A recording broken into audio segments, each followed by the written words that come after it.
জুমার দিন উপলক্ষে অন্য যে কোনো দিনের চাইতে জুমার দিন অর্থাৎ শুক্রবারের ফজর নামাজ পুরুষরা মসজিদে জামাতের সাথে পড়বেন, জামাতের সাথে পড়ার নিয়ত করবেন পাক্কা। কারণ অন্য যে কোনো দিনের ফজর নামাজ না, শুধুমাত্র যত নামাজ আছে, নবী করিম সাল্লাল্লাহু আলাইহি সাল্লাম বলেছেন আফদালুস সালাওয়াতে ইনদাল্লাহ, আল্লাহর কাছে দুনিয়ার সব নামাজের মধ্যে 5 ওয়াক্ত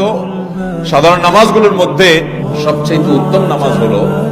সালাতুল ফজরে মাআল জামাআতে ইয়াউমাল জুমআ, জুমার দিন ফজরের নামাজ জামাতের সাথে আদায় করা হলো যত নামাজ আছে এর মধ্যে সবচেয়ে শ্রেষ্ঠ নামাজ। হ্যাঁ, নামাজ প্রত্যেক বৃহস্পতিবার আসলে সন্ধ্যার সময় প্রতিজ্ঞা করব, সপ্তাহের অন্য দিন যদি আমার ত্রুটি বিচ্যুতি হয় আমি সেটাকে কারেকশন করার চেষ্টা করব, কিন্তু শুক্রবার ফজরটা পুরুষ হিসাবে আমি জামাতের সাথে পড়বই পড়বো। তার জন্য রাতে আগে আগে শোবো, ডাবল ট্রিপল অ্যালার্ম দিয়ে শোবো, অন্য নামাজি বন্ধুকে বলবো ফোন দিয়ে ডেকে দিবি, একে অন্যের সহযোগিতা করব, কিন্তু ফজরের নামাজ জুমার দিন ছাড়বো না ইনশাআল্লাহ।